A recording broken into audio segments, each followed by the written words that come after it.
बोल दो बेटा, सब लोग ज्वाइन हो जाए जल्दी से।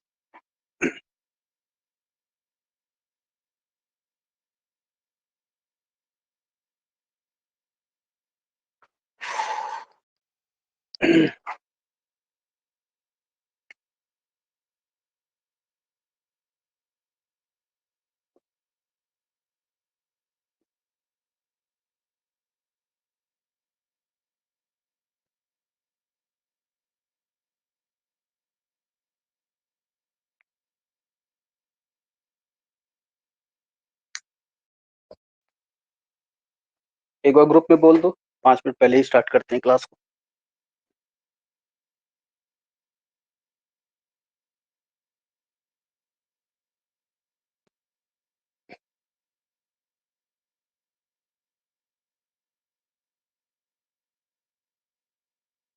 एक बार अपने अपने ग्रुप में बोल दीजिए, क्लासेस आर स्टार्ट।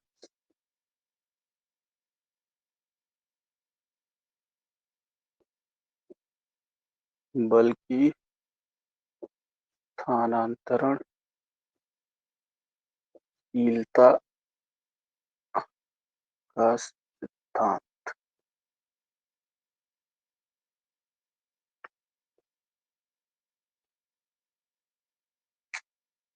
तो सब लोग आ जाए फिर स्टार्ट कर। 4 मिनट बाकी है। इसमें बताया गया था कि स्टेटमेंट लिखवा दिए थे कि बल की स्थानांतरशीलता का सिद्धांत क्या होता है। जिसमें लिखाया गया था कि एक दृढ़ पिंड या वस्तु यदि किसी बिंदु पर कोई बल क्रिया करता है, तो यह बल अपनी क्रिया रेखा के किसी अन्य बिंदु पर जो वस्तु के साथ दृढ़ता से जुड़ा है क्रिया करता हुआ माना जाता है। तो ये स्टेटमेंट था जिसने भी दिया था स्टेटमेंट। इस स्टेटमेंट में जो कहा गया है वो ये समझाया गया है कि मान लीजिए मेरे पास कोई दृढ़ पिंड है। दृढ़ पिंड कोई भी शेप का, कोई भी साइज का है, ठीक है। और इस दृढ़ पिंड पे हम लोग किसी एक पॉइंट ए पे एक बल लगा रहे हैं, और ये पॉइंट सी है। पॉइंट ए पे इस बल की क्रिया बिंदु क्या है? पॉइंट ए है।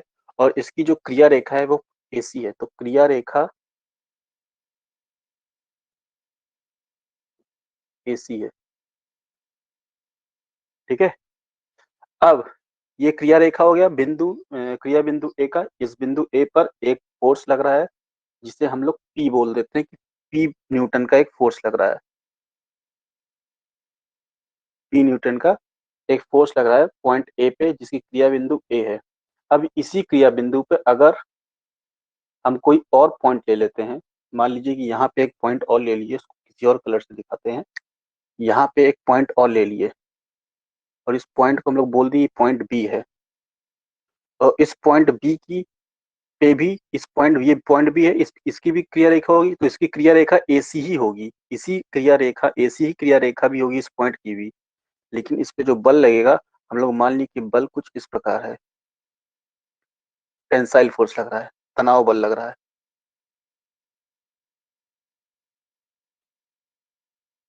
ठीक है।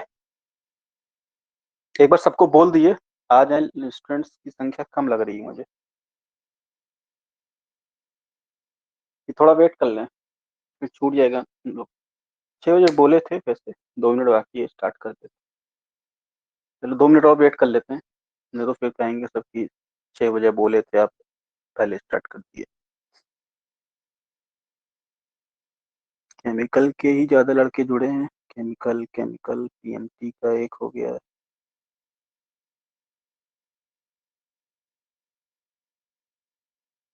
केमिकल वाले हैं, केमिकल वाले पहले ही बोले थे, केमिकल वाले थोड़ा होशियार भी हैं और डिसिप्लिन के मायने में भी अच्छे हैं। एक्चुअली पेंट पीएमटी के भी जुड़े हैं 2 बच्चे, लेकिन पेंट का ऐसी स्थिति होती ना, अभी बोलेंगे कुछ तो तुम लोग कहोगे कि सब पेंट की बुराई कर रहे हैं। पेंट की हमेशा ही ऐसे रहते हैं, डामाडोल जाती है, कभी आएंगे कभी नहीं आएंगे, क्लासेस भी ऐसे ही चलती है। तो बच्चे आएंगे ही नहीं तो टीचर पढ़ाएगा क्या?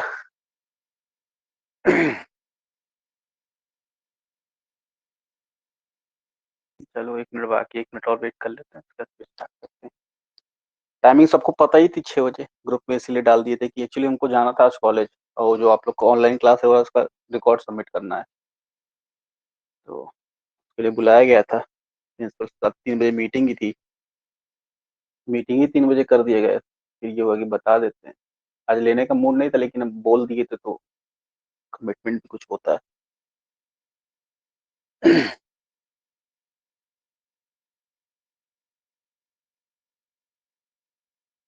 जितने लोग प्रेजेंट है एक बार सब लोग बोल दो भाई कि क्लासेस स्टार्ट है और आज का टॉपिक इम्पोर्टेंट है। आज से ही तुम्हारी मैकेनिक्स भी स्टार्ट होगी ढंग की। तो उस मैकेनिक्स में पहला जो हम लोग पढ़ चुके हैं बल निकाय पढ़ चुके हैं, और जो दूसरा इंपॉर्टेंट पार्ट पढ़ रहे हैं वो हम लोग स्थानांतरणशीलता का सिद्धांत पढ़ रहे हैं। क्योंकि इस चीजें देखो किताब में चीजें लिखी मिल जाएंगी, लेकिन उस किताब के टीचर का काम ही यही होता है ना। किताब में आप पढ़ने तो पढ़ सकते हैं लेकिन समझोगे क्या, बताना क्या चाह रहा है। याद करके रट्टू तो बन के जाके नंबर लिख लोगे, लेकिन समझना भी तो आना चाहिए। चलो स्टार्ट करते हैं। तो जैसा कि बताया गया था कि आपको एक स्टेटमेंट लिखाई गई थी बल की स्थानांतरणशीलता के सिद्धांत में, कि यदि किसी पिंड पर कोई यदि किसी पिंड के किसी बिंदु पर कोई बल कार्य करता है, तो यही बल क्रिया रेखा के किसी बिंदु पर किसी अन्य बिंदु पर जो वस्तु के साथ दृढ़ता से जुड़ा एक क्रिया करता हुआ माना जा सकता है। ये लिखवा दिया गया था, समझाने को हम समझा रहे हैं कि हम लोग के पास एक रिजिड बॉडी है। ये रिजिड बॉडी हम लोग मान लिए एक दृढ़ दृढ़ पिंड है। उस रिजिड बॉडी पे पॉइंट ए पे एक बल कार्य कर रहा है। बल का एसी जो है इसकी क्रिया रेखा है, यहाँ पे लिखा गया है कि एसी क्रिया रेखा है। और पॉइंट ए पे एक बल लगाए हैं जिसका पॉइंट ए पे एक बल लगाया है जिसकी पी न्यूटन का एक बल लगाए हैं जिसकी क्रिया रेखा एसी है। अब इस क्रिया रेखा पे बहुत सारे बिंदु होंगे जो कि इस दृढ़ पिंड पे होंगे। ठीक है, उसी में से हम लोग एक बिंदु उठा लिए, बिंदु बी। तो बिंदु बी भी उस दृढ़ पिंड पे ही है और उसकी भी क्रिया रेखा एसी है क्योंकि इसी पिंड पे काम कर रहा है ये। ठीक है, मान लीजिए कि इसी बिंदु बी पे हम दो तरह का एक तनाव बल लगा दिए हैं जिसकी डायरेक्शन इस प्रकार दिखाई गई है। अब ये तनाव बल लगाने का मकसद मेरा ये है कि ये दोनों फोर्स एक दूसरे को कैंसिल आउट कर सकते हैं। ठीक है, कैंसिल आउट करने के कारण ही इसको हम लोग टेंसाइल फोर्स लगाया गया है। ठीक है, मान लीजिए अब ये लगा तो हुआ है, अब ये भी तो हो सकता है कि ये जो फोर्स लग रहा था, जो फोर्स एसी था, ठीक है, फोर्स एसी भी तो इसके साथ कैंसिल आउट हो जाएगा, इस वाले के साथ। ये फोर्स और ये फोर्स भी कैंसिल आउट हो सकता है क्योंकि इनकी डायरेक्शन अपोजिट्स है। ये एक्स डायरेक्शन में चल रहा है, ये माइनस एक्स डायरेक्शन में चल रहा है।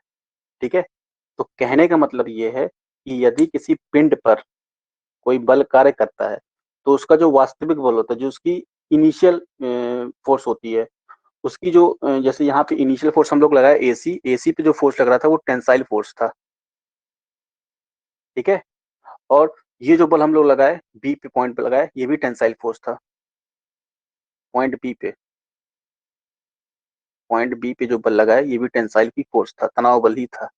तो ये तनाव बल और ये तनाव बल एक दूसरे को कैंसिल आउट अगर कर भी देता है, तो जो बचा हुआ तनाव बल है वो जो इसके इसके पहले इनिशियल जो फोर्स लग रहा था उसके नेचर को चेंज नहीं करेगा।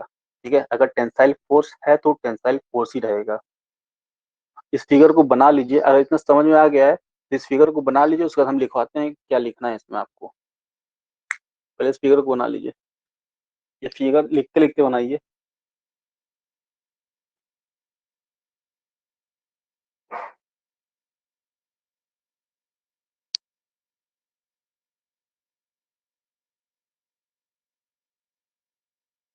यदि किसी दृढ़ पिंड पर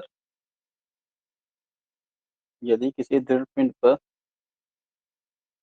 बिंदु ए पर यदि किसी दृढ़ पिंड के बिंदु ए पर एक बल कैपिटल पी एक बल कैपिटल पी कॉमा एसी की दिशा में क्रिया करता है। एसी की दिशा में, एसी क्या है, वो मेरी क्रिया रेखा है। ठीक है, बिंदु ए की क्रिया रेखा है, क्रिया करता है तो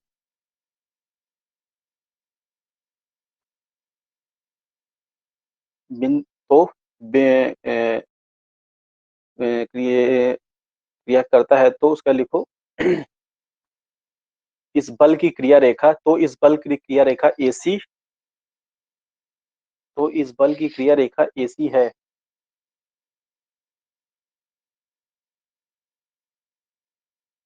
इसी क्रिया रेखा पर एक बिंदु बी, यदि इसी क्रिया रेखा पर एक बिंदु बी कार्यरत है,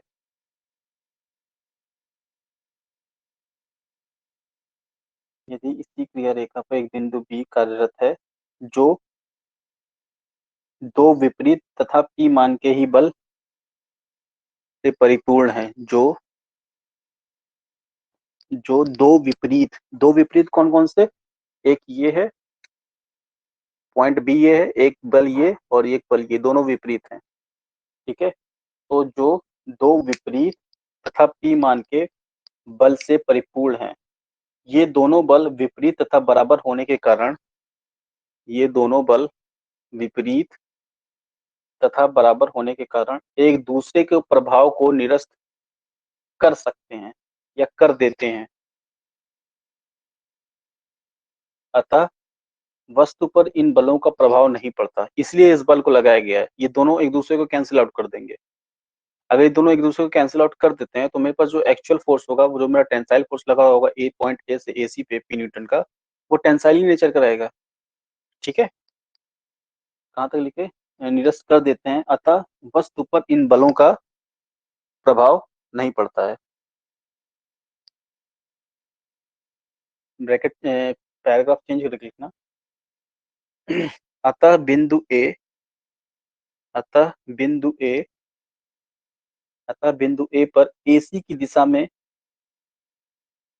अतः बिंदु ए पर एसी की दिशा में बल पी,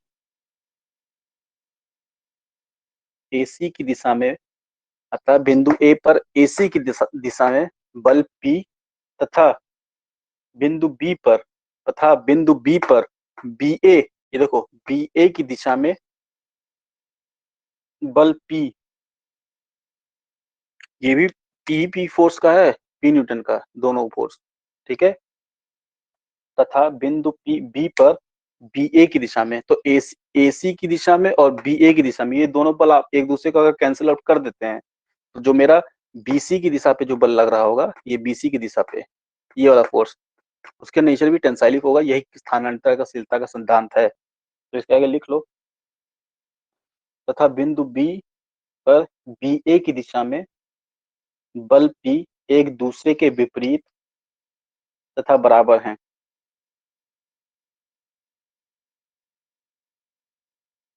अतः इन्हें हटाया जा सकता है, अतः इन्हें हटाया जा सकता है।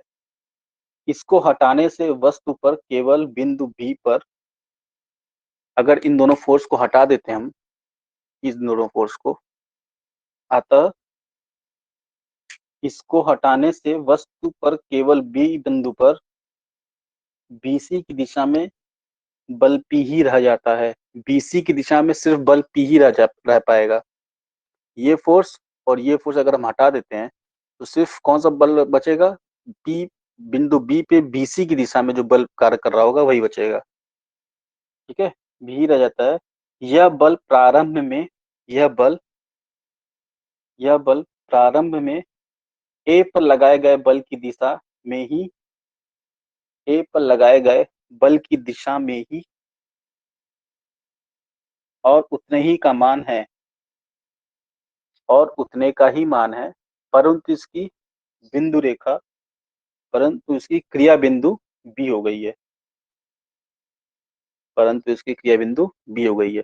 पहले क्या था, पहले पॉइंट ए पे फोर्स लग रहा था पी, लेकिन जब पॉइंट बी उसी क्रिया रेखा में हम लोग ले लिए, तो ये बल, इस बल, ये बल और ये बल पी वाला, ये दोनों एक दूसरे को कैंसिल आउट कर सकते हैं।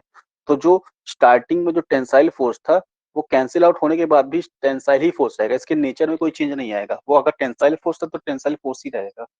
ये बताना चाह रहा है ये कि स्थानांतरणशीलता का सिद्धांत यही है कि अगर स्थान चेंज हो जा रहा है, पहले क्या था, पहले स्थान ए था, अब स्थान बी हो गया, तो स्थान चेंज होने के बावजूद उसकी जो नेचर है, उसकी जो प्रकृति है बल की, वो वही रहेगी।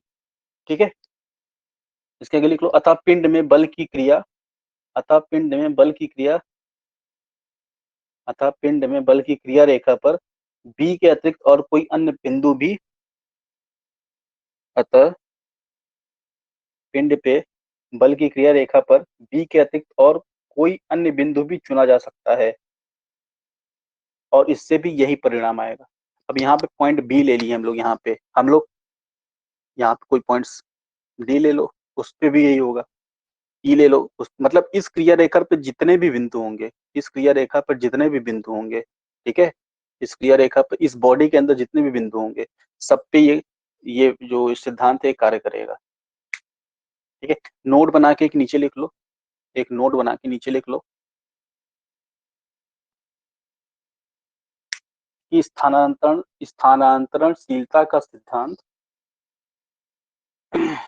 बल की स्थानांतरणशीलता का सिद्धांत केवल पिंड की बाह्य दशा में परिवर्तन नहीं होता है, केवल पिंड के बाह्य दिशा में परिवर्तन नहीं होता, जबकि उसकी आंतरिक क्रियाएं विभिन्न बिंदुओं के लिए भिन्न भिन्न हो सकती हैं।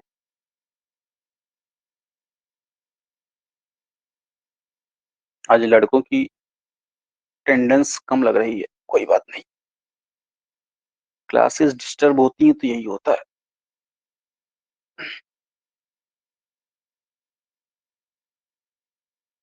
चलो, बताना अपना फर्स्ट था, आना अपना, आना आपकी मर्जी।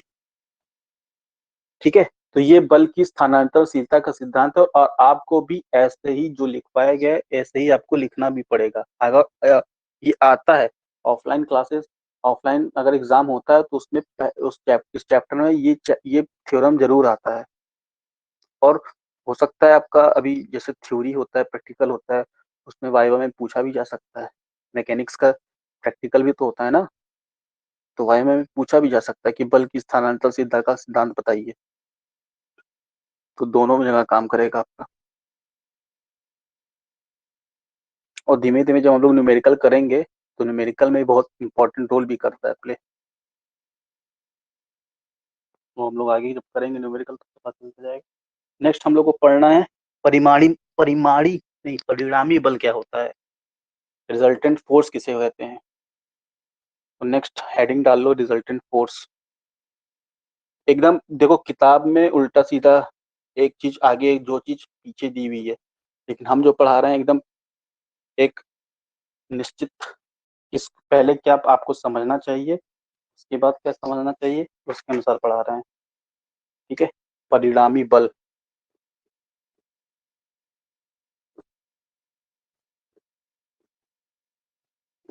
इंग्लिश में रिजल्टेंट फोर्स।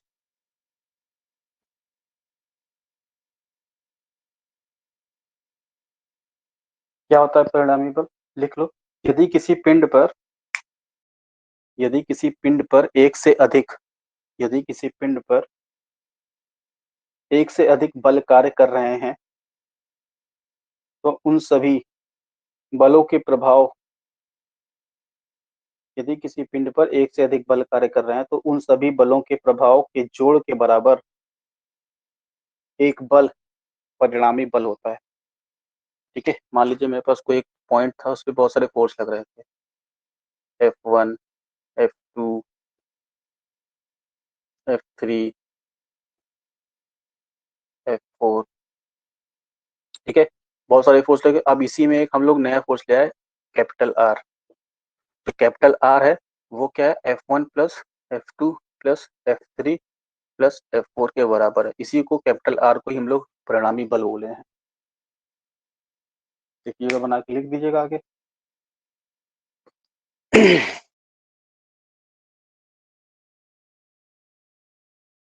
देखिए, मिटाते हैं इसको।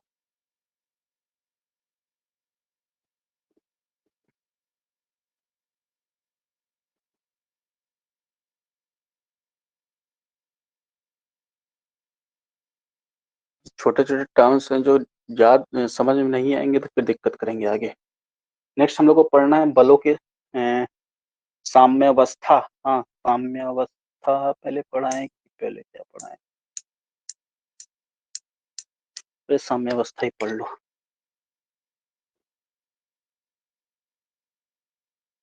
साम्यावस्था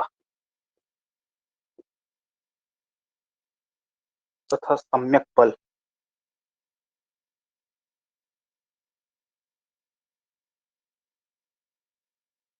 इंग्लिश में बोलते हैं इक्विलिब्रियम।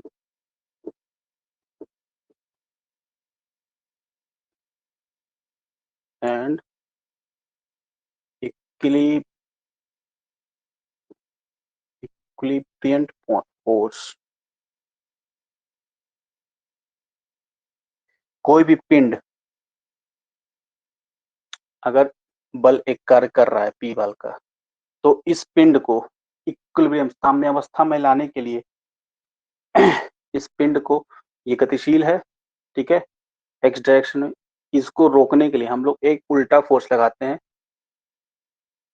जो कि इसकी नेचर भी इसी स्टेप की होती है, जिस डायरेक्शन की सेम फोर्स होता है बट डायरेक्शन अपोजिट होती है, ठीक है। तो हम बोल सकते हैं कि जो पिंड है ये अपनी साम्यावस्था पोजीशन पे आ गया है, और इस फोर्स को हम लोग बोलते हैं सम्यक बल, जो फोर्स लगाया गया है, ठीक है। पहले पिंड पी पहले पिंड पर पी फोर्स का न्यूटन का फोर्स लग रहा था। इसकी इक्विलिब्रियम पोजीशन को लाने के लिए, इसको इक्विलिब्रियम पोजीशन या साम्यावस्था में लाने के लिए हम लोग एक बल लगाए पी, और जिसकी दिशा लगाए हुए फोर्स की दिशा के विपरीत थी, ठीक है। तो हम बोलते हैं कि ये जो पिंड है अब ये अपनी साम्यावस्था में आ गया है, और जो फोर्स हम लोग लगाए उसी को हम लोग उसका सम्यक बल बोलते हैं। तो पहले हेडिंग डाल लो साम्यावस्था क्या होता है, ठीक है। और देखिए साम्यावस्था अभी हम आगे हम लोग पढ़ेंगे, इसकी तीन कंडीशन होती है, sigma H is equals to zero, sigma V is equals to zero, और sigma M is equals to zero. ये तीन कंडीशन होती हैं। सिग्मा एम एच इसमें हॉरिजेंटली जितने भी फोर्सेज हैं किसी भी पिंड पर, मान लीजिए कि ऐसे एक फोर्स लग रहा है, एक ऐसे फोर्स लग रहा है, एक ऐसे फोर्स लग रहा है, ठीक है। तो हॉरिजेंटल फोर्स जितने हॉरिजेंटली जितने भी फोर्स लग रहे होंगे उनकी वैल्यू जीरो होनी चाहिए, वर्टिकल जितने भी फोर्स लग रहे होंगे इनकी वैल्यू जीरो होनी चाहिए। और ये एम जो होता है ये घूर्णन होता है, मोमेंट। ये मोमेंट जितना भी लग रहा हो इन बल के कारण इस पिंड पे एक घूर्णन घूर्णन भी स्टार्ट हो रहा होगा, एक मोमेंट भी लग रहा होगा, ठीक है, उसकी भी वैल्यू जीरो होनी चाहिए। तो एग्जाम में या वाइवा में आपसे पूछा जा सकता है कि साम्यावस्था के नियम क्या है, साम्यावस्था की कंडीशंस क्या है। तो साम्यावस्था की तीन कंडीशन होती है कि इसके जितने भी क्षैतिज बल होते हैं उनकी समेशन, ये समेशन का साइन है ना, जितने भी क्षैतिज बल होते हैं उनका योग जीरो होना चाहिए, जितना भी ऊर्ध्वाधर फोर्स होते हैं उनके योग जीरो होने चाहिए, और जितने भी मोमेंट्स होते हैं उस फोर्स के कारण जितने भी मोमेंट्स क्रिएट हो रहे हैं उनकी वैल्यू भी जीरो होनी चाहिए। तो साम्यावस्था का ये नियम है, ये नियम आगे हम लोग पढ़ेंगे अभी, ठीक है। और ऑब्जेक्टिव पॉइंट, अगर ऑब्जेक्टिव एग्जाम होता है तो एक क्वेश्चन तो मिलेगा ही मिलेगा, पिछली बार आया था ये क्वेश्चन ऑब्जेक्टिव में। पहले लिख लो साम्यावस्था क्या होती है। जब किसी पिंड पर दो या अधिक बल, जब किसी पिंड पर दो या अधिक बल इस प्रकार कार्य करें, इस प्रकार कार्य करें कि वे एक दूसरे के प्रभाव को निरस्त कर दें, कि वे एक दूसरे के प्रभाव को निरस्त कर दें, या उनका पिंड पर सम्मिलित प्रभाव शून्य हो जाए, या उनका पिंड पर सम्मिलित प्रभाव शून्य हो जाए, तो ऐसे बल निकाय को साम्यावस्था में कहा जाता है।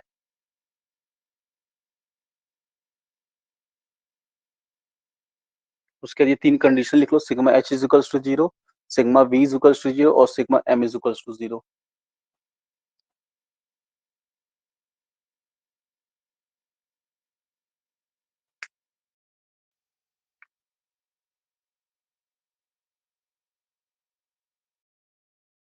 अब साम्यावस्था के प्रकार भी होते हैं, दो प्रकार होते हैं, एक स्थैतिक होता है साम्यावस्था और एक गतिक साम्यावस्था होता है। तो इसी के आगे साम्यावस्था के प्रकार पहले हेडिंग डालना उसमें, स्थैतिक साम्यावस्था।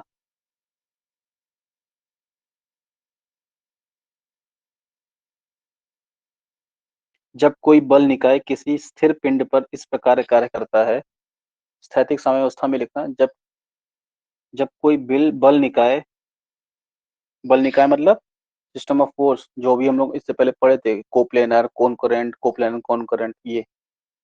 ठीक है, जब कोई बल निकाय या बलों का समूह, उसको भी बल निकाय बोलते हैं। ठीक है, जहां पे भी बल निकाय समझ में आए तो तुरंत दिमाग में बनना चाहिए कि बहुत सारे फोर्सेज हैं। ठीक है, बहुत सारे फोर्सेज हैं, वो काम कर रहे हैं वहां पे, इसलिए उसको बल निकाय बोलते हैं। बलों का समूह ना बोल के बल निकाय बोलते हैं कि वहां पे बहुत सारे फोर्सेज काम कर रहे हैं।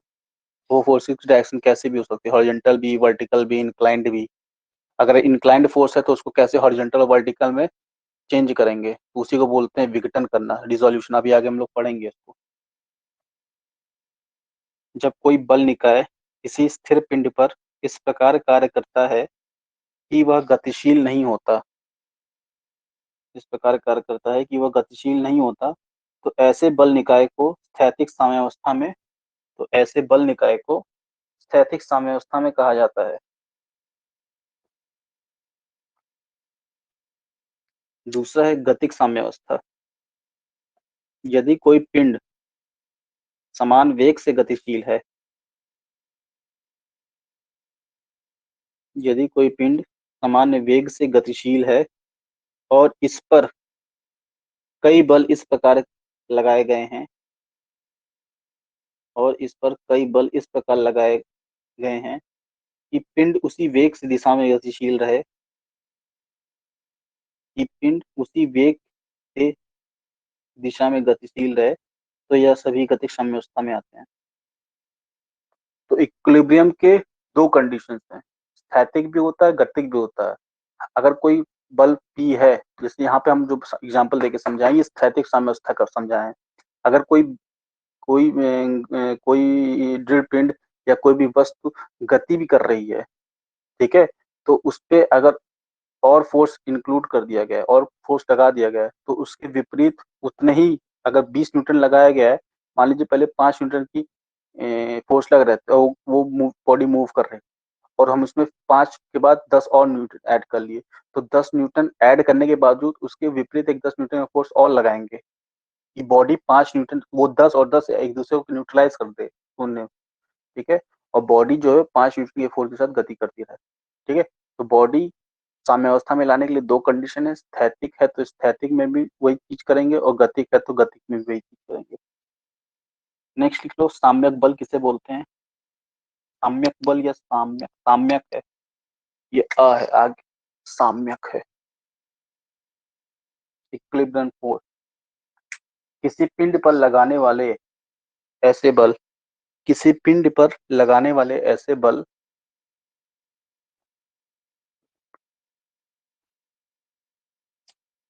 किसी पिंड पर लगाने वाले ऐसे बल जो अन्य बलों के साथ मिलकर जो अन्य बलों के साथ मिलकर पिंड को साम्यावस्था में रखता है, जो अन्य बलों के साथ मिलकर पिंड को साम्यावस्था में रखता है,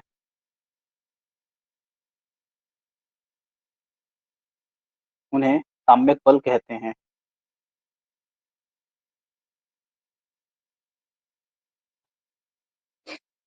ठीक है, तो ये दो चीजें हम लोग पढ़ लिए गई, साम्यावस्था क्या होती है और सम्यक बल क्या होता है। साम्यावस्था एक कंडीशन होती है, और साम्यावस्था की कंडीशन को लाने के लिए ये तीन चीजें जरूरी होती है। Sigma H is equals to zero. Sigma H क्या है? क्षैतिज जितने भी फोर्स लगे होंगे उन सभी का summation, summation of all horizontal forces must be equals to zero, summation of all vertical forces must be equals to zero. ठीक है, and summation of all moments of forces must be equals to zero. ये तीन condition होते हैं साम्यावस्था में लाने के लिए, और साम्यावस्था जिस बल से आती है उसको ही हम लोग उसका सम्यक बल कहते हैं।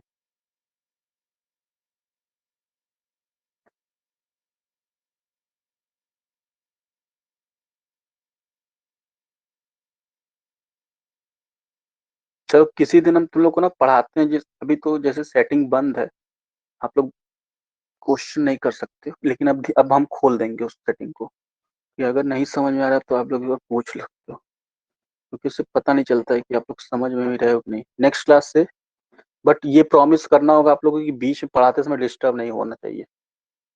ठीक है, और डिस्टर्ब हुआ भी तो हम उसको फिर ब्लॉक मारेंगे, फिर वो क्लास नहीं दे सकता, क्योंकि हमको आवाज यहाँ पे तुरंत मैसेज आ जाता है कि किसने बोला है। तो अगली बार से खोल देते हैं सेटिंग, आप लोग पढ़ते भी रहिएगा और समझ दिक्कत आएगी तो पूछिएगा भी कुछ। बातचीत अगर कोई कुछ तो हम तुरंत ब्लॉक मारेंगे, हम पहले बोल दिए जिसका भी आवाज आया पढ़ाते समय।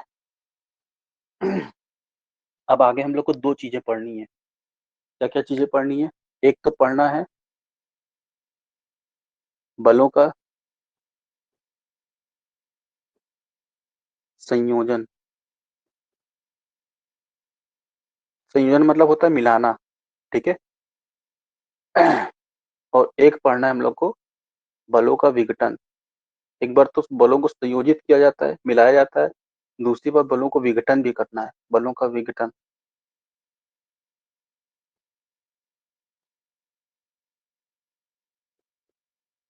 ठीक है। अब बलों के संयोजन के तीन चार नियम हैं। बलों के संयोजन मतलब क्या होता है? Composition of forces.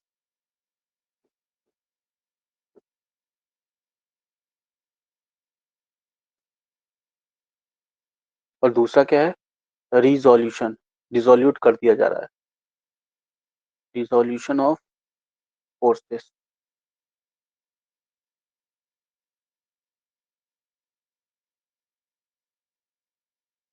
ए, हम तुम लोग को 7 बजे बोले थे क्या क्लास के लिए यार?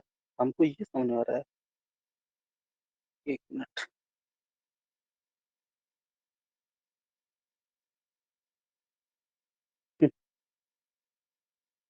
हम्म 7 बजे बोले थे, तभी तो स्टूडेंट्स की संख्या कम है।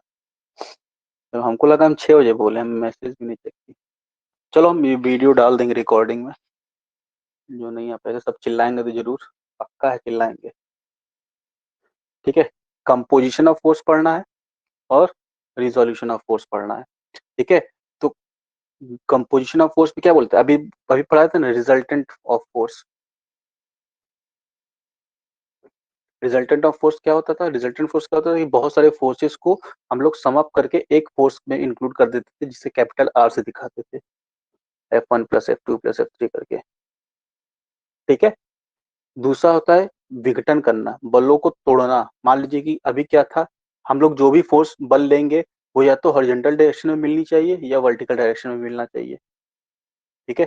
तो हम लोग तभी तो हम लोग इक्विलिब्रियम कंडीशन दिखा पाएंगे, तभी तो sigma H is equal to zero कर पाएंगे और sigma V is equal to zero कर पाएंगे। अगर मान लीजिए कोई बल है जो किसी बॉडी पे ऐसे लग रहा हो 30 डिग्री एंगल पे, और ये 5 न्यूटन का है, तो हमको तो इक्विलिब्रियम लाने के लिए या तो वर्टिकल फोर्स चाहिए या तो हॉरिजॉन्टल फोर्स चाहिए, लेकिन मेरे पास इंक्लाइंड फोर्स आ रहा है। तो इस बल को हम लोग दो भाग में विघटित करेंगे। किस किस पार्ट में? हॉरिजेंटली और वर्टिकली। तो हॉरिजेंटली करने के लिए इसको क्या करते हैं, यहाँ ऐसे रेक्टेंगुलर पॉइंट में करते हैं, ऐसे विघटित कर देते हैं। इस एंगल के साथ जो आता है उसे 5 न्यूटन है ना, 5 न्यूटन कॉस 30 कहते हैं। तो एंगल जिधर रहेगा, एंगल के साथ जो भी फोर्स होगा हॉरिजेंटल के साथ, वो 5 न्यूटन कॉस 30 होगा, और ये 5 न्यूटन साइन 30 कहलाएगा। ठीक है। इस इंक्लाइंड फोर्स को हम लोग दो भाग में, एक हॉरिजेंटल फोर्स मिल गया और एक वर्टिकल फोर्स मिल गया। अब हम लोग इसको इंक्लूड कर सकते हैं, ये हॉरिजेंटल फोर्स में इंक्लूड हो जाएगा, ये वर्टिकल फोर्स में इंक्लूड हो जाएगा।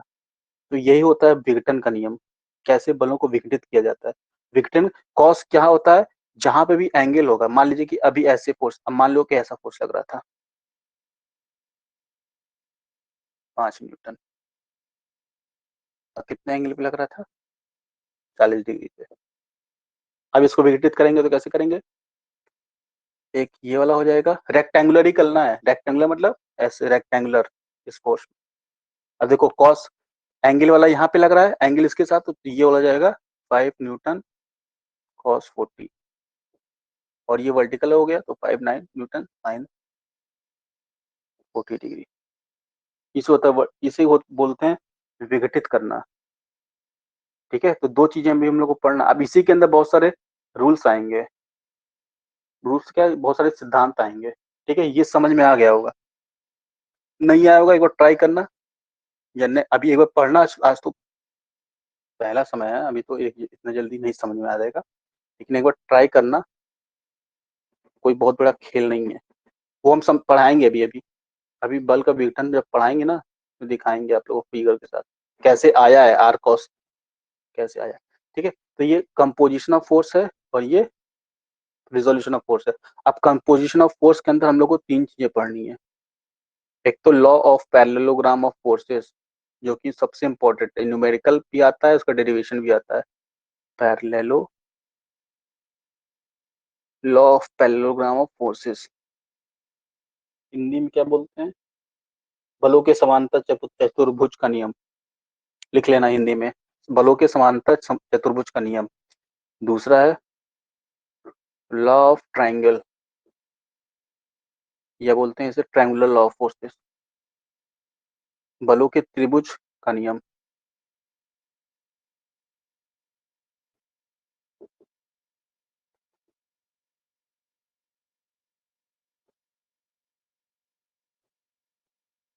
Triangular law of forces. और तीसरा है पॉलीगॉन लॉ ऑफ फोर्सेस।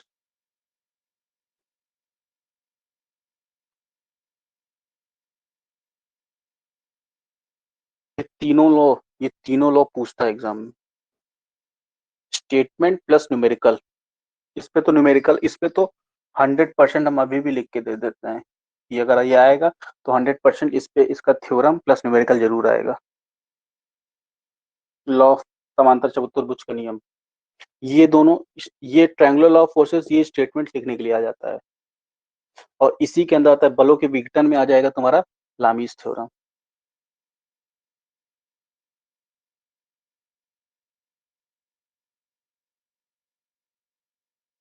बस ये चीजें पढ़ना है हम लोग को, ये चैप्टर कंप्लीट, यही था अभी तक जितना पढ़े प्लस ये सब चीजें पढ़ लेंगे तो ये चैप्टर कंप्लीट है।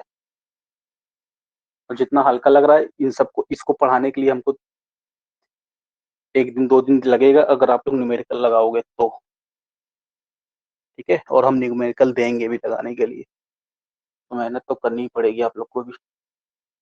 इस पे भी न्यूमेरिकल प्लस थ्योरी आता है, न्यूमेरिकल प्लस थ्योरी, और ये भी 101% आएगा ही आएगा। तो इन इन 1 2 3 4, इन चार में तो दो तो तुम्हारा कंफर्म है कि आएगा ही आएगा लिखने के लिए, और न्यूमेरिकल भी आएगा।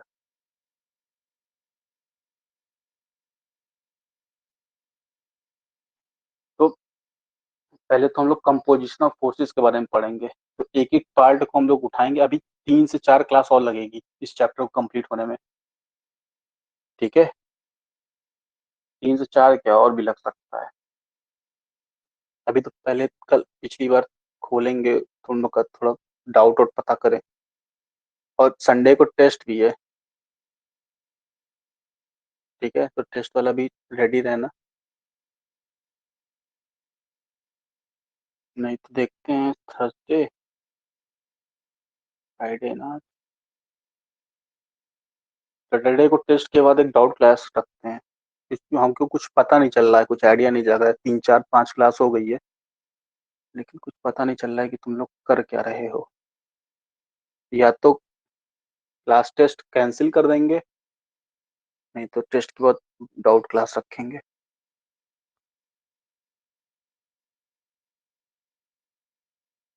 कि तो कम से कम हम बस पढ़ाए जा रहे हैं, तुम लोग समझ रहे हो नहीं समझ रहे हो, वीडियो देख रहे हो कि नहीं देख रहे हो, या जिसका छूट जा रहा है वो क्या कर रहा है।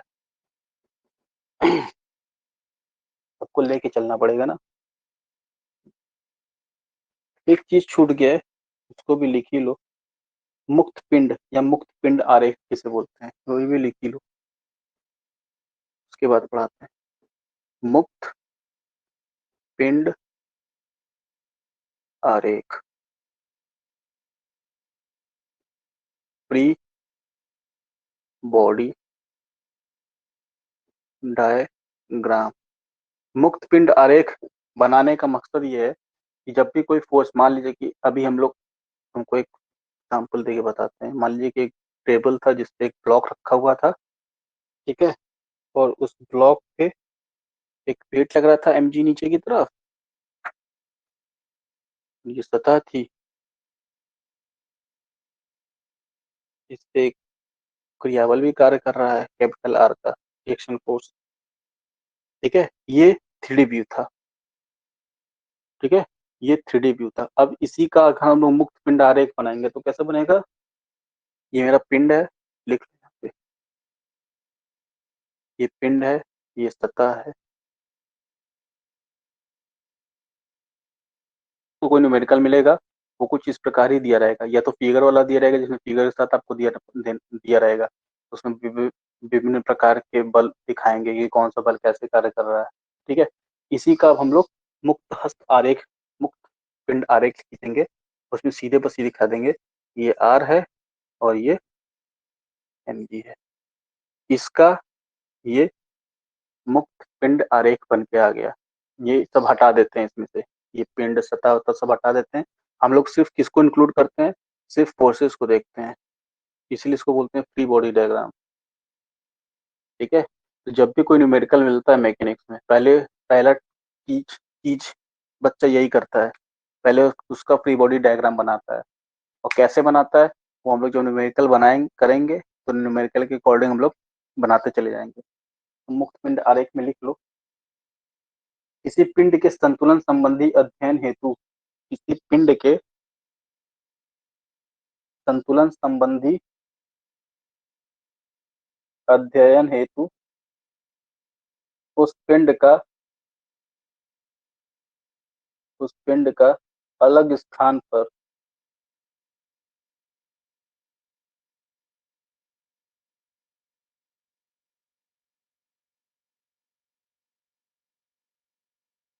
उस पिंड का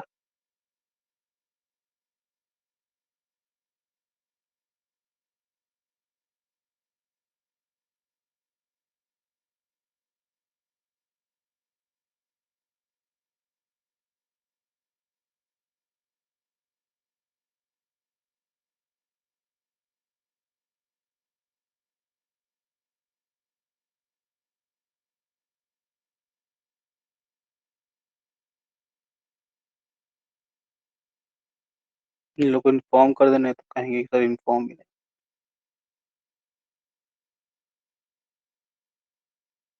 ठीक है, किसी पिंड के संतुलन संबंधी अध्ययन हेतु उस पिंड का अलग स्थान पर एक सरल आरेख बनाते हैं, एक सरल आरेख बनाते हैं, जिससे उस पर क्रियाकारी सभी बाह्य बलों को जिसमें उस पर क्रियाकारी सभी बाह्य बलों को उनके निर्दिष्ट क्रिया बिंदुओं पर उनके निर्दिष्ट क्रिया बिंदुओं पर तीरों द्वारा प्रदर्शित किया जाता है, तीरों द्वारा प्रदर्शित किया जाता है।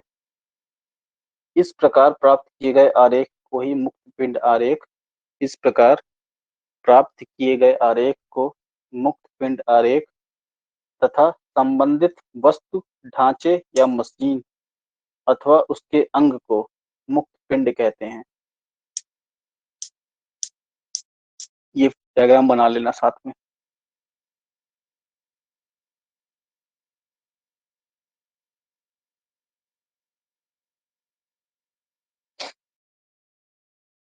अब हम लोग कंपोजिशन ऑफ फोर्सेस का स्टार्ट करते हैं कि बलों का संयोजन।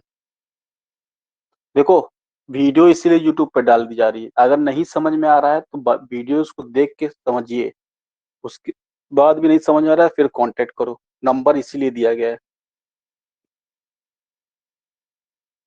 और एक अच्छी बात ये लगी कि तुम लोग की एक बार मना करने पे तुम लोग मान जाते हो बात, नहीं तो इससे पहले बच्चे मना करने पे नंबर मिलने के बाद ना तो सीधे गुड मॉर्निंग गुड इवनिंग करने लगते थे। तो एक बार आप लोग को मना किया गया कि मैसेज सब्जेक्ट से रिलेटेड करना, तो ये अच्छा लगा कि आप लोग माने हुए हो, बच्चे हो।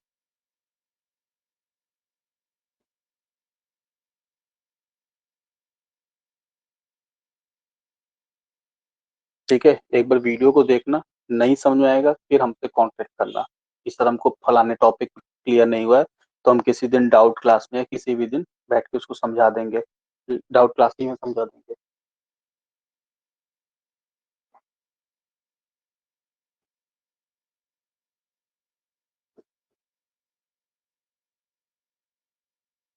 पहले क्या पढ़ा है, संयोजन पढ़ा है कि पहले विघटन पढ़ा है यार? विघटन विघटन हाथ में लेके चलते हैं सर। नहीं, पहले संयोजन में लॉ ऑफ पैरेललोग्राम फोर्स आएगा और उसमें विघटन डायरेक्ट पूछेगा, पहले विघटन पढ़ाते हैं।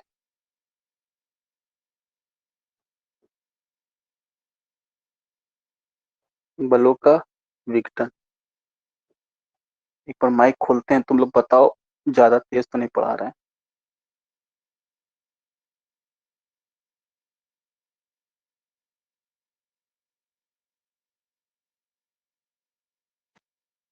बोलो जी। देखो आवाज आ रही है किसी की? सर तेज पढ़ा रहे हैं। तुम हो जुड़ी?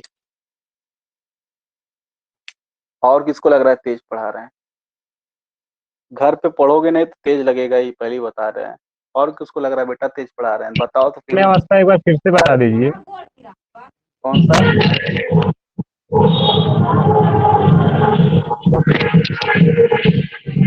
कौन सा फिर से बता दें निखिल? सर साम्य अवस्था। अवस्था फिर से बता दें, और बताओ। बताओ और सर किसको क्या दिक्कत है? सर नाम ये बताओ, नाम टाइमिंग बताओ, नाम। निखिल विश्वकर्मा सर, हाँ केमिकल। सर ये हाँ। पूछ रहे हैं सर, टाइमिंग 7 बजे का था तो फिर 6 बजे स्टार्ट हो गया, हमको कोई वो अरे नहीं यार, मिला। हम मैसेज करके हमको खुद ही याद आया, आधा घंटा हम पढ़ा लिए, पढ़ाते पढ़ाते याद आया कि 7 बजे हम तो लिख के तो हम 6 बजे स्टार्ट कर दिए हैं। तो अभी देखे हैं। एक्चुअली क्लास डिस्टर्ब होने पे यही होता है। हमको लगा कि 6 बजे, पहले एक्चुअली हम सोचे थे कि 6 बजे पढ़ाएंगे, फिर हम सोचे कि नहीं 7 बजे पढ़ाते हैं। फिर पता नहीं अचानक क्या हुआ, हम कहे 6 बजे स्टार्ट करते हैं, और देखे तो टाइमिंग आपको कहते। कोई प्रॉब्लम नहीं है, जो चीजें आज पढ़ा दी गई हैं, जो बच्चे नहीं आए थे नेक्स्ट क्लास में फिर से पढ़ा दी जाएगी, कोई प्रॉब्लम नहीं है। वीडियो तो आपको मिलेगा ही, यूट्यूब पे डालेंगे वीडियो, वहां से भी देख सकते हो। तब भी कोई प्रॉब्लम आएगा फिर से बताओ, वहां भी फिर से पढ़ा जाएगा। हाँ किसको लग रहा है कि नहीं तेज पढ़ा रहे हैं हम? जो रेगुलर ले रहा है क्लास उसमें बताना है, जिसका पहला दिन है वो मत बताना कि तेज पढ़ा रहे हैं कि धीमे पढ़ा रहे हैं। एक तो चांदनी को लग रहा था कि तेज पढ़ा रहे हैं, और किसको लग रहा है? सर स्थानांतरणशीलता का सिद्धांत एक बार और रिवीजन कर दीजिएगा। अच्छा, तुम लोग ज्वाइन नहीं की थी, ठीक है, और बताओ। भाई कितने लोग जुड़े हैं? 839 लोग जुड़े हैं, 2 ही 3 लोग को सर तो और दिक्कत हो रही, इसका मतलब हमको नहीं, थोड़ा सा तेज है सर। तेज है। यस सर, कैसे थोड़ा सा पढ़ाएं तेज बताओ? है। एक दिन में एक ही टॉपिक पढ़ाएं? टॉपिक 24-25 टॉपिक है इसमें, ऐसे तो 24-25 लेक्चर लग जाएगा। सही है सर, पर लिखवाते समय थोड़ा सा तेज। लिखवाते समय तेज इसलिए हो जा रहा है क्योंकि हमको पता है कि तुम लोग वीडियो देख के फिर से बना सकते हो नोट। अब वीडियो ना यस सर। डालते हम, या वीडियो रिकॉर्ड ना करते, तब बोलते कि हाँ सर तेज है, धीमा है। अगर तुम लाइव क्लास में ही नोट्स बना रहे हो तो तुम्हारी बेवकूफी है, तुम बना रहे हो नोट्स। उसको वीडियो दोबारा देख के बनाओ, जितना नोट्स हो जा रहा है समझने की कोशिश यहाँ पे ज्यादा करो। नोट्स तुमको मिल ही जाएगा, वीडियो तुमको मिलेगा ही मिलेगा, वहां से नोट्स बनाओ। और yes sir. Class live live class में सबसे बड़ा यही रहता है कि तुम्हारा दिमाग सीधे क्या समझाया जा रहा है उस पर केंद्रित करो। अगर उस बीच आप नोट्स भी बनाते चल रहे हो तो फिर वो बेवकूफी है। आपको हम पहले ही बोले थे कि आप पेन कॉपी लेके बैठिए और देखिए कौन कौन सा टॉपिक सर पढ़ा रहे हैं। नोट्स बनाने के लिए तो यस। किताब से भी बन सकता है, ऐसे भी बन सकता है। चलो, स्थानांतरणशीलता का सिद्धांत स्टार्ट करते हैं पहले। उसके बाद एक बिटिया पूछी थी क्या? साम्यावस्था। सर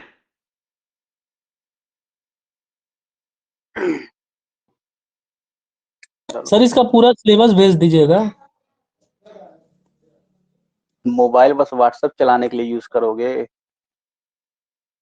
हैं? बीटीयूपी साइट जानते हो ना? चलो भेज देते हैं, ठीक है सर। भेज देंगे, अभी भेज देते हैं। सिलेबस तुम लोग लेके नहीं बैठे हो क्या? नहीं सर, पास में नहीं है। डाउनलोड किए थे सर, बेटी यूपी से। तब भेज दो सर तुम। आज का सर भेज देंगे, जैसे सर इस हम भेज देंगे। सर इस चैप्टर में मतलब जो जो टॉपिक पढ़ना उस टॉपिक के बारे में बोले हैं। टॉपिक तो सब पढ़ना है, सब एक दूसरे से लिंक्ड है। अगर हम तुमको परिणामी बल नहीं बताएंगे और क्वेश्चन में हम तुमको दे दिए कि फलाने का परिणामी बल ये है, तो तुमको समझ में नहीं आएगा कि परिणामी बल होता क्या है।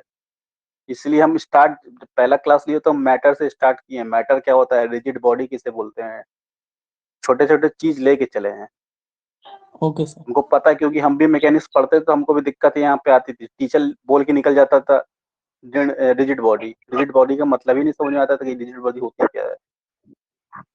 इसलिए हर छोटे छोटे चीज पे ध्यान दिए, क्योंकि हमको जो दिक्कत होती थी हमको लगता है कि बच्चे को भी वहाँ पे दिक्कत हो रही है, तो हम कोई चीज छोड़ना नहीं चाह रहे हैं। और जो भी पढ़ा देखो, किताब खोलोगे, किताब में सीरियल वाइज नहीं दिया हुआ है। पहले लॉ ऑफ पैरेललोग्राम डाल दिया है, फिर ट्रायंगुलर डाल दिया है। लेकिन है क्यों लॉ ऑफ पैरेललोग्राम ही किया गया है, क्यों लॉ ऑफ सर्कल नहीं बोला गया है? तो वो सब चीजें धीमे धीमे बताई जाएंगी। स्थानांतरणशीलता के सिद्धांत से बताते हैं कि स्थानांतरणशीलता का सिद्धांत बेटा वो लिखी थी ना, क्या कहते हैं, स्टेटमेंट तो लिखी होगी।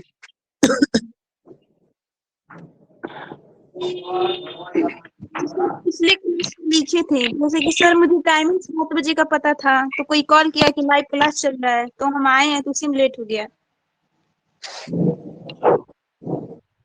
कोई बात नहीं, कोई देखो, सर आज स्थानांतरणशीलता का का अटेंडेंस सिद्धांत में लिखा है।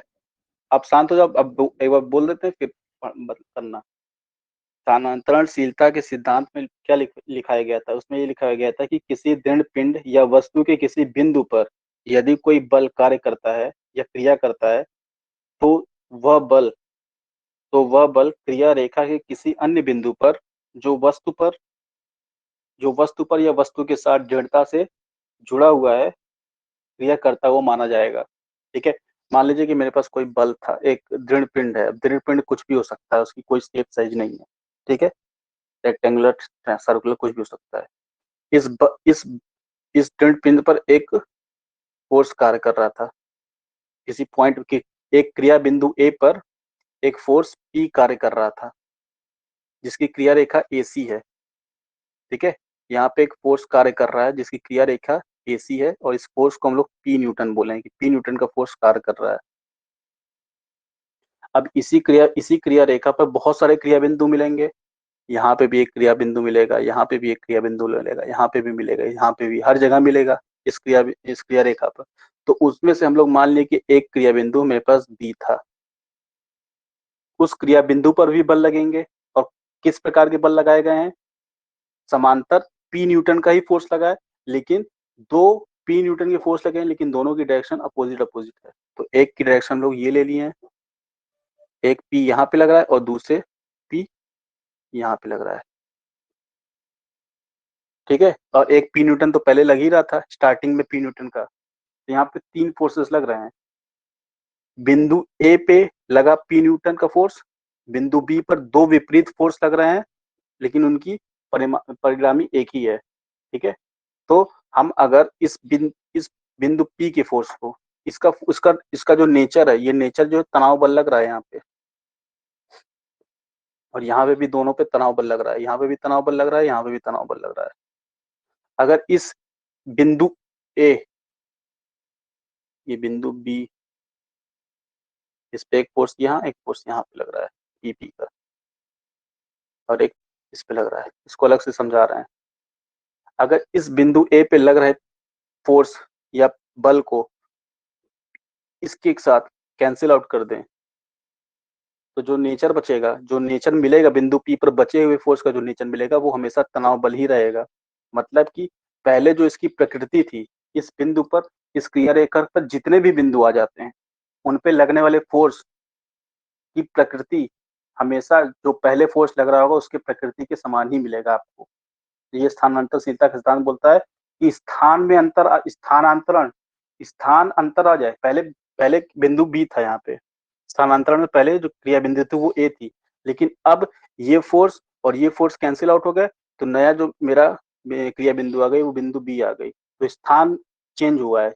ठीक है, उसका जो प्लेसमेंट है वो चेंज हो गया है, प्लेस चेंज हो गया है।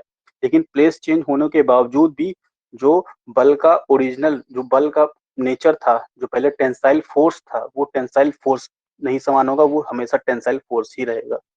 तो स्थान चेंज होने के कारण बलों की प्रकृति में कोई चेंज नहीं आता, चाहे आप भले ही कोई कितने भी क्रिया बिंदु ले लीजिए, उस क्रिया रेखा पर होने चाहिए, लेकिन उस क्रिया रेखा पर कितने भी क्रिया बिंदु ले लें, ठीक है, उसके जो बल का जो नेचर होता है, जो बल की जो प्रकृति होती है, वो चेंज। बल की प्रकृति मतलब पहले तनाव लग रहा था, तनाव मतलब खींचा हुआ फोर्स, जिसे बोलते हैं बल की प्रकृति।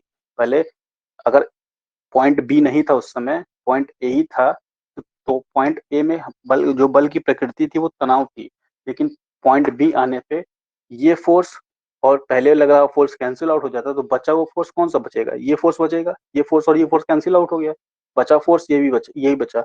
और इसकी जो प्रकृति होगी वो पहले से लग रहे फोर्स के वही रहेगी। यहाँ पे बिंदु चेंज हो गया है, स्थानांतरणशीलता के नाम से ही पता चला, स्थान में जैसे ही अंतर आ रहा है, बलों की स्थानांतरणशीलता के सिद्धांत, स्थान में अंतर आने के बावजूद बलों की जो प्रकृति होती है उसमें कोई चेंज नहीं आता है, यही होता है स्थानांतरणशीलता का सिद्धांत।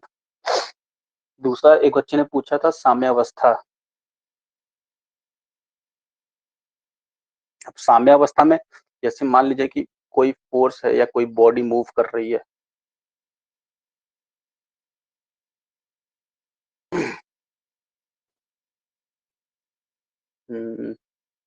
एक इस प्रकार की बॉडी है जो कि इंक्लाइन सरफेस रखी हुई है किसी एंगल अल्फा पे, ये बॉडी नीचे की तरफ मूव कर रही है पी फोर्स से, पी न्यूटन से बॉडी नीचे की तरफ मूव कर रही है। इस मूवमेंट को, ठीक है, इस मूवमेंट को इसके यहाँ पे इसकी बॉडी की वेट भी होगी mg, ठीक है, और एक रिएक्शन फोर्स भी लगता है, क्या प्रतिक्रिया बल, ठीक है। अब देखो ये हॉरिजॉन्टल फोर्स है,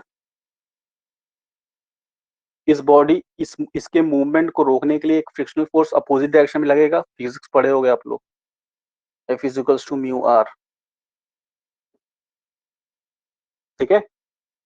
अब देखो हमको हॉरिजॉन्टल और वर्टिकल में चाहिए बॉडी का मूवमेंट, तो ये हॉरिजॉन्टल है, इस इंक्लाइंड की बात कर रही है, हॉरिजॉन्टल लेकिन ये वर्टिकल आ रहा है, तो इस mg को हम लोग दो भाग में डिवाइड करते हैं, ये mg को दो भाग में डिवाइड करते हैं, एक ये mg होता है, ये mg क्या हो जाता है, mg cos अल्फा, ये अल्फा हो जाता है एंगल, और ये हो जाता है mg sin अल्फा। न्यूमेरिकल अगर किए हो तो समझ में आ जाएगा कि अल्फा कैसे आ रहा है, ठीक है। अब देखो हमारे यहाँ पे जितने भी हॉरिजॉन्टल फोर्सेस है, कौन कौन से हॉरिजॉन्टल फोर्सेस हो गए, पहले हॉरिजॉन्टल फोर्स इक्विलिब्रियम कंडीशन, साम्यावस्था में कोई भी बॉडी है उसकी कंडीशन होती है कि सिग्मा हॉरिजॉन्टली जितने भी फोर्स है उनकी वैल्यू जीरो होनी चाहिए, जितने वर्टिकल फोर्स है उनकी वैल्यू जीरो होनी चाहिए, और जितने भी मूवमेंट्स लग रहे हैं उनकी वैल्यू जीरो होनी चाहिए। तो एक एग्जांपल के थ्रू हम समझा दे रहे हैं आपको कि हॉरिजॉन्टली फोर्स कौन कौन से इसमें लग रहे हैं आपको। तो एक हॉरिजॉन्टल फोर्स कौन सा लग रहा है, mg sin अल्फा लग रहा है, तो यहाँ पे कंडीशन लिखनी पड़ेगी। एग्जाम्पल कैसे न्यूमेरिकल रहता है, mg sin अल्फा प्लस, और हॉरिजॉन्टल कौन से फोर्स लग रहे हैं, ये p वाला प्लस p, और कौन सा लग रहा है, ये लग रहा है हॉरिजॉन्टल लेकिन अपोजिट डायरेक्शन में, तो minus mu R is equals to zero. ये इसके हॉरिजॉन्टल फोर्सेस जितने भी उनकी कंडीशन हो गई, ये मस्ट भी जीरो होने चाहिए। उसके बाद फिर वर्टिकल फोर्स के निकालेंगे हम लोग। वर्टिकल में एक आर लग रहा है, अब डायरेक्शन चेंज हो रहा है, देखो आर पॉजिटिव, ऊपर हम पॉजिटिव लेंगे नीचे नेगेटिव लेंगे, तो माइनस, ये माइनस mg cos अल्फा हो जाएगा, तो R minus mg cos alpha कर देंगे। और कौन सा लग रहा है वर्टिकल, और कोई लग ही नहीं रहा है, तो यहाँ से हम लोग ये जीरो कर दिए। अब यहाँ से हम लोग R is equal to mg cos alpha की वैल्यू निकल जाएगी, और यही वैल्यू उठा के यहाँ पे जब पुट करेंगे तो यहाँ से p की वैल्यू निकल जाती है। तो न्यूमेरिकल ऐसा ही सॉल्व होता है। तो इक्विलिब्रियम कंडीशन सॉल्व करने के लिए, इक्विलिब्रियम कंडीशन इसीलिए पढ़ाया जाता है कि अब जब भी हम लोग इक्विलिब्रियम जब तक नहीं पढ़ेंगे तब तक हम न्यूमेरिकल सॉल्व ही नहीं कर पाएंगे। तो इसी फोर्स का अगर हम लोग फ्री बॉडी डायग्राम बनाएंगे तो कुछ इस प्रकार बनेगा, जिसमें एक mg cos अल्फा यहाँ पे दिखाई देगा, r यहाँ दिखाई देगा, ठीक है, ये p, ये म्यू आर, इसे बोलते हैं इसका फ्री बॉडी डायग्राम। यही बताया गया था फ्री बॉडी डायग्राम, जो फ्री बॉडी डायग्राम में जो ब्लॉक्स ब्लॉक्स रहते हैं वो सब गायब हो जाते हैं, ठीक है। तो इसका फ्री बॉडी डायग्राम भी बताता है, और इक्विलिब्रियम कंडीशन को फुलफिल करने के लिए ये दो कंडीशन हमको लगानी पड़ेगी, एम इसलिए नहीं लगा है क्योंकि यहाँ पे कोई मोमेंट काम ही नहीं कर रहा है। मोमेंट कहाँ पे काम करता है? जब कोई फोर्स रहता है, यहाँ पे मान लीजिए कोई फोर्स लग रहा है और ये डिस्टेंस एल है, तो जो जितना फोर्स लग रहा है किसी भी पॉइंट से अगर हम लोग मोमेंट लेते हैं तो एफ इंटू एल, इसी को मोमेंट बोलते हैं। इस पॉइंट के अबाउट, मान लीजिए पॉइंट ए था तो moment about point A is equal to F into L. यहाँ पे कोई मोमेंट काम ही नहीं कर रहा है, इसलिए sigma M is equal to 0 रखते ही नहीं हम लोग। यहाँ पे कौन कौन चीज काम कर रहा है? हॉरिजॉन्टल फोर्स काम कर रहा है, वर्टिकल फोर्स काम कर रहा है। इक्विलिब्रियम कंडीशन पढ़ाने का मतलब यही था कि इक्विलिब्रियम कंडीशन अगर आप नहीं पढ़ोगे आप न्यूमेरिकल कर ही नहीं पाओगे। और वो तब समझ में आएगा जब आप न्यूमेरिकल करोगे। अभी हम लोग इसीलिए धीमे धीमे पढ़ के थ्योरी पोर्शन जितना कवर कर सकते हैं उतना कवर कर लिया जा रहा है। तो साम्यावस्था में क्या बताया गया था कि साम्यावस्था के दो नियम है। एक तो स्थैतिक साम्यावस्था होती है, एक गतिक साम्यावस्था होती है। अगर कोई बॉडी स्थैतिक स्थैतिक स्थिति में है, ठीक है, स्थैतिक स्थिति में कोई बॉडी है और इस पे अगर हम लोग कोई फोर्स लगा दिए, मान लीजिए कि 5 न्यूटन का एक फोर्स लगा दिए, ये क्या चाहेगी? ये अपनी स्थिति को पहले स्थिति में तो वही स्थिति लानी चाहेगी। उसके लिए हम लोग एक अलग अपोजिट डायरेक्शन में 5 न्यूटन का फोर्स लगाएंगे। ये क्या अभी जो हम लोग लगाए थे, mg नीचे चल रहा था ये बॉडी में, ये रिएक्शन फोर्स था और ये mg था। ये mg cos अल्फा क्या था? अगर mg cos अल्फा ना लगाते तो ये रिएक्शन फोर्स कार्य करता। ये mg को हटा के हम लोग mg cos अल्फा और mg sin अल्फा में बनाए हैं, जो ये बॉडी को इक्विलिब्रियम कंडीशन में लाने के लिए ही किए हैं। अगर mg को हम लोग सिर्फ mg रहने देते, ये जो रिएक्शन, ये जो ब्लॉक है ये नीचे मूव करता है नहीं, ये हवा में उड़ने लगता। ठीक है, तो इक्विलिब्रियम कंडीशन को फुलफिल करने के लिए हम लोग इस mg को दो भाग में रिजोल्यूट कर दिए हैं। और mg cos alpha sin alpha कैसे रिजोल्यूशन किया गया तो वो सब अभी बताया गया है। अभी एक और बताएगा कि कैसे बलों का विघटन किया जाता है। ये बलों को विघटित, ये mg एक बल था और अल्फा जहां जिसके साथ अल्फा रहता है, जिस एंगल का, वो कॉस के साथ आ जाता है और विदाउट वाला साइन के साथ चला जाता है। ठीक है, दो स्थिति होती है, एक स्थैतिक साम्यावस्था होती है और एक गतिक साम्यावस्था होती है। स्थैतिक साम्यावस्था में क्या लिखवाया गया था कि जब कोई बल निकाय किसी स्थिर पिंड पर कार्य करता है तो वह गतिशील नहीं होता है। उसकी स्थिति इस गतिशील, जब वो स्थिर पिंड पर कार्य कर रहा है तो गतिशील नहीं होना चाहेगा। उस गतिशीलता को कम करने के लिए हम लोग अलग से एक फोर्स लगा देते हैं 5 न्यूटन का, और इसी जो फोर्स लगाया गया है इसी को हम लोग बोलते हैं कि ये सम्यक बल है, इक्विलिब्रियम फोर्स है। ये 5 न्यूटन कैंसिल आउट हो जाएगा, बॉडी 5 न्यूटन कैंसिल हो जाएगा, बॉडी हमेशा स्थैतिक कंडीशन पे ही रुकी रहेगी, बॉडी चलेगी ही नहीं। तो जितना फोर्स लगाया गया है उसका उसे बोलते हैं उसका सम्यक बल। वैसे ही गतिशीलता का भी होता है। गतिशीलता का, यदि किसी पिंड पर यदि किसी पिंड कोई वेग से गतिशील है, उस पर बहुत सारे बल कार्य कर रहे होंगे, तो उन सभी बल की जो दिशा होती है उनको कम करने के लिए एक अपोजिट फोर्स और लगाते हैं, उसी को सम्यक बल बोलते हैं। ठीक है, किताब दिया गया है, किताब को भी एक बार पढ़ना पड़ेगा। इसीलिए हम बोल रहे हैं, किताब हम पहले दिन दे दिया गया था आप लोग को कि पढ़ के आओ, और नहीं पढ़ रहे हो तो फिर वही चीज है, ये अपना भविष्य अंधकार में डाल रहे हैं। इसीलिए बोल रहे हैं कि टॉपिक देखते रहो, कौन सा टॉपिक पढ़ा रहे हैं और नेक्स्ट कौन सा टॉपिक पढ़ाने वाले हैं। पढ़ के आओ तो तभी तो क्वेश्चन पूछोगे, नहीं तो फिर ऐसे ही पूछोगे।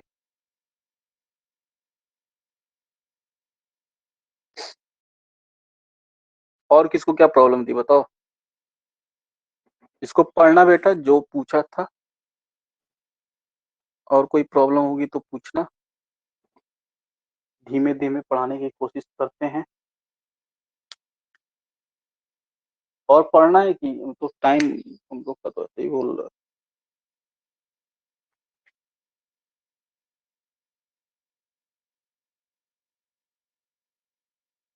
बताओ जी, और पढ़ना है? जो 7 बजे के लिए आया होगा तो वो तो चाहेगा ही पढ़ना। नहीं सर। नहीं, अब पीएमटी वाले, विशाल पीएमटी वाले को बता दो क्लास करना स्टार्ट करते हैं। मैकेनिकल का ही पार्ट है पीएमटी भी। अभी भी इसीलिए एचओडी को बता नहीं रहे हैं कि बच्चे क्लास नहीं कर रहे हैं। एचओडी को अगर बता दी तो बच्चे, एचओडी फोन करके परेशान कर डालेंगे तुम लोग को। तो जितने लोग हो, जितने लोग आते थे रेगुलर फर्स्ट ईयर सेमेस्टर में, उनसे बोली दो कम से कम क्लास करें। सर बोले हैं, ग्रुप में मैसेज किए थे। आते कितने थे रेगुलर क्लास में, कितने रहते थे? 37 तो इनरोल्ड हैं, लेकिन आते कितने थे? 24 और 5 सर, इतना लगभग आते थे। तो वो सब कहाँ भाग गए? 24 25 आते तुम लोग 8 9 हो। या सर आज 10 ही हैं सब। बस बताओ। आज का तो चलो छोड़ो, आज का तो मेरी यस सर, मेरी भी टाइम गलती है। है। आज का तो चलो ठीक है, टाइम का कुछ हो गया लफड़ा आज। और हम भी बताओ तो कौन सा लेट टॉपिक पता आज? ही नहीं था। हम्म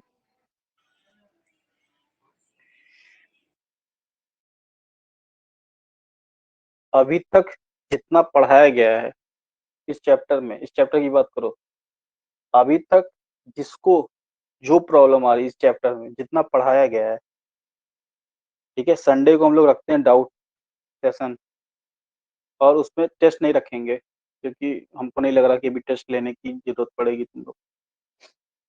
डाउट सेशन एक रखते हैं, और अभी तक तीनों चार जितने भी वीडियोस भेजे इस चैप्टर 2 के, उनको पढ़ो। नहीं समझ में आया, क्या टॉपिक नहीं समझ में आया, इंडिविजुअल हर लड़का हर लड़की अपना टॉपिक नोट करो कि हमको ये नहीं समझ में आ रहा है, ठीक है। और संडे को सब लोग प्रेजेंट रहना, कोई एब्सेंट नहीं होगा। जो रेगुलर क्लास ले रहा है उनको एब्सेंट नहीं होना है। जो क्लास नहीं ले रहा है उनकी हम बात ही नहीं कर रहे हैं, बट जो क्लास ले रहा है रेगुलर, और जिनको जिस टॉपिक पे क्लियर नहीं हो रहा है, जो भी टॉपिक क्लियर नहीं हो रहा है, संडे को डिस्कस करो कि सर किस टॉपिक में प्रॉब्लम आ रही है। अब ये नहीं कि पूरा टॉपिक की पूरा फिर से चैप्टर 2 ही पढ़ने को बोला देना, हम वो करेंगे भी नहीं। हमको पता है बच्चों को कहाँ प्रॉब्लम आएगी, ठीक है। तो अपना टॉपिक देखो, वीडियो देखो, बुक पढ़ो, जो भी करो, सब कुछ अवेलेबल है तुम्हारे पास। बट संडे गुड को इवनिंग सर। आ गए। लेट हो गया बेटा, 6 बजे से क्लास चल रही थी, अब जाने का समय हो गया है। गुड नाइट बोलो, ठीक है। अभी के लिए यही करना है कि आप लोग जितना चैप्टर पढ़ाया गया है उसको पढ़ो, वीडियो देखो, और जो चीज नहीं समझ में आ रही है, जो टॉपिक नहीं क्लियर हुआ है, या तो तुम लोग को बोले भी थे हम पिछली बार कि सैटरडे नाइट तक भेज दो जो टॉपिक, जो भी क्वेश्चन है आपका। आपने भेजा नहीं तो हम डाउट कैंसिल कर दिए। हमको क्वेश्चन भेजोगे तभी तो हम बता पाएंगे कि हम क्या करना है। हम बैठ के ऑन करके सबका कमेंट पढ़ेंगे। एक तो तुम लोग एक बोलोगे भी तो मेरे पास क्वेश्चन पहले से रहेगा, तुम्हारे क्वेश्चन उस समय बोल पढ़ा देंगे। तो कल सैटरडे को अपना, आज देखो अपना जो भी चीज नहीं समझ में आया है, कल सैटरडे शाम तक हमको टॉपिक मिल जाना चाहिए। हम ग्रुप वाला सेटिंग खोल देते हैं, ठीक है। उस पर टॉपिक नोट करो, अपना नाम तो आएगा ही तुम्हारा, ठीक है। या नाम डाल देना नीचे अपना, जिसका भी होगा क्वेरी, कि इस टॉपिक में सर हमको प्रॉब्लम आ रही है, इसको कृपया। या कुछ लिखने की जरूरत नहीं है, आप बस टॉपिक डाल देना कि इस टॉपिक में क्लियर नहीं हुआ है। समझ में आ रहा है सबको? कब तक सर, कब तक टॉपिक डाल सकते हैं? कल सैटरडे है ना बेटा, कल शाम तक डाल दो। ठीक है सर। कल शाम तक डाल दो, उसके बाद फिर हम लोग 11 बजे 12 बजे 3 बजे जो भी संडे को क्लास का होगा अरेंजमेंट वो हम कर देंगे। क्योंकि मेरे यहाँ कंस्ट्रक्शन का काम चल रहा है, और हम चाह रहे हैं कि ऐसे समय रखें कि थोड़ा डिस्टर्बेंस कुछ ना हो। Yes sir. सब लोग कर लो उसको। सर मेरा आज का अटेंडेंस कैसे लगेगा सर? अरे आ गए, लग गया अटेंडेंस। अटेंडेंस की चिंता, अटेंडेंस देखो, पहली बार बता दे रहे हैं, अटेंडेंस के लिए आ रहे हो तो मत आना। हम तुमको बोल देना, हम तुम्हारे ग्रुप में अटेंडेंस लगा, ग्रुप में भेज देना, या पर्सनल मैसेज करना, तो अटेंडेंस लगवा देंगे। अगर पढ़ने आना है, हमको 10 लड़के भी मिलेंगे ना पढ़ने वाले, हम 10 को पढ़ाएंगे। अटेंडेंस के चक्कर में मत आना। सर ठीक है सर। हाँ आकाश बोलो। सर आदित्य मिश्रा बोल रहे हैं सर। बोल रहे हैं सर कि हमारे में सर कनेक्ट वो सर ज्वाइन ही नहीं हो पा रहा। कैसे ज्वाइन हुए हो? अभी कैसे ज्वाइन हो गए? वो आकाश वाले से बोल रहा है सर। अच्छा, काहे नहीं ज्वाइन हो पा रहे हो? पता नहीं क्यों सर ज्वाइन करने ऑप्शन ही नहीं आ रहा उसमें क्लिक कर। गोरखपुर में ही हो कि बाहर हो? जी सर गोरखपुर में ही है। कॉलेज जाके मंडे को मिलो फिर। ठीक है सर। कॉलेज मंडे को आना, हम आएंगे, मिल लेना, मोबाइल लेकर आना, बता देंगे। ठीक है सर। या वो किए हो, अपडेट किए हो टीचमेंट को? करना होता है एप्लीकेशन सर अपडेट है सर। एप्लीकेशन को देख लो, अभी नया अपडेट आया है। जितने लोगों को एक बार टीचमेंट को अपडेट कर लेना, नहीं तो फिर प्रॉब्लम फंसेगी। टीचमेंट अपडेट ज्यादा मांग करता है। ठीक है सर। हाँ उसको कर लेना, नहीं तो मंडे को आना, बता देना। आने से पहले एक बार कॉल कर लेना, नहीं तो पता चला हम आए ना तो मीटिंग वीटिंग रहा तो तुम बैठे रह गए। चलिए ठीक है सर। चलो बस ठीक है। अपना अपना अपना अपना क्वेरी जो भी है टॉपिक का वो बता देना। पूरा चैप्टर नहीं पढ़ाएंगे, एक दो क्वेरी रहेगा जो हमको, अगर सब लोग ये बोला कि नहीं सर पूरा चैप्टर ही पढ़ाइए, तो फिर हम अपने हिसाब से एक दो क्वेरी लेके छोड़ देंगे। तो अपना क्वेरी शाम तक भेज दो, उसका फिर हम लोग कल शाम तक डिस्कस भी कर लेते हैं कि किस टाइम पे रखना है जब। ठीक है। सर नोट से क्या ठीक है। करना है?